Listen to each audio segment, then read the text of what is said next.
We're glad that you could make it to the Rice Expo this year and that you've come on the field tour.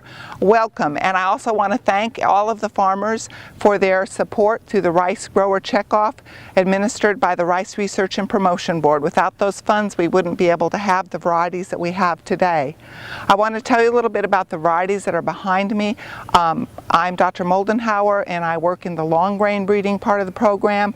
And we have Roy J back here. Roy J was released in 2010, and it's done very well the last couple years for the producers that have had it. One of its major advantages is that it has very stiff straw, and that even in conditions where you've had strong winds come through or hurricanes, it's managed to stand, and that's been very important to some people. I had a producer tell me just today that he had a lot of grass in his Roy J field, and he was really concerned, and he was sure that it was going to fall over, but it stood and it gave him much higher yields than he ever expected to get out of that field, so he was very pleased. Next to that we have LaCast, which is our newest release. LaCast has the advantage over Roy J of being 5 to 7 days earlier than Roy J.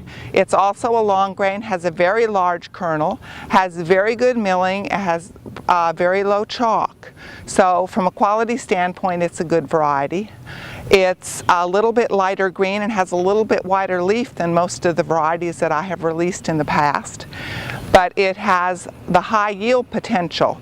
And the thing that's been good about LaCast is that it has a stable high yield potential, so that over the last 4 years in the Arkansas Performance Trials, 2010, when it was very hot, it still had a high yield compared to the other varieties, yielding about 194 bushel per acre, where the other varieties were yielding around 180 bushel per acre. So it's been stable right up there in the 190s, 200 every year. So we're very happy with that variety.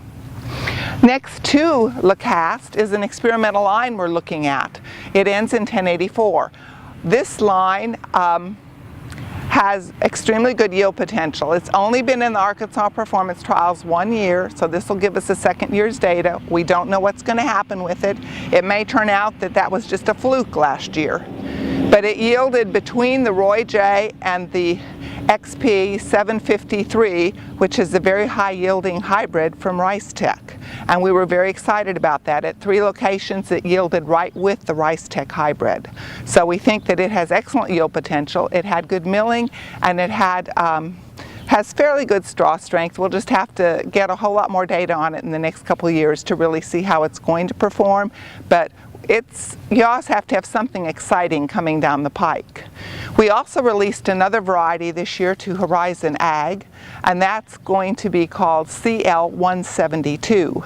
It's a Clearfield variety, released to BASF. It has the New Path technology so that you can spray it with a New Path and help control your red rice. This line is exciting because it has the yield of the 151 and really the hybrids in a lot of conditions. It has blast resistance, which the other pure lines don't really have. It has the PITA gene.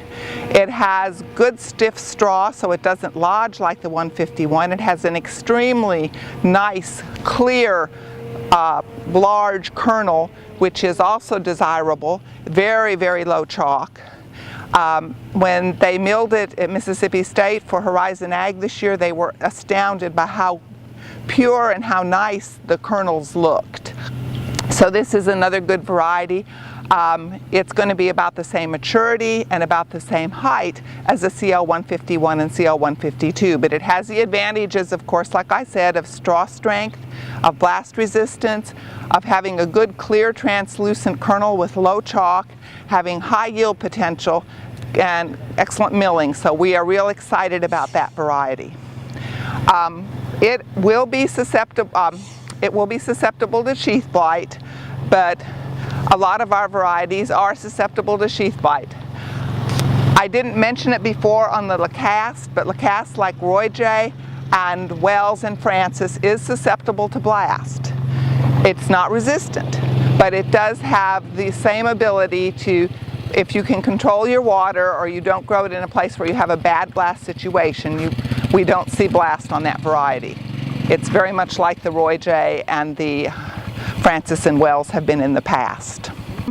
I'm glad that you could come out, and look forward to talking with any of you that might want to talk about these varieties. Thank you.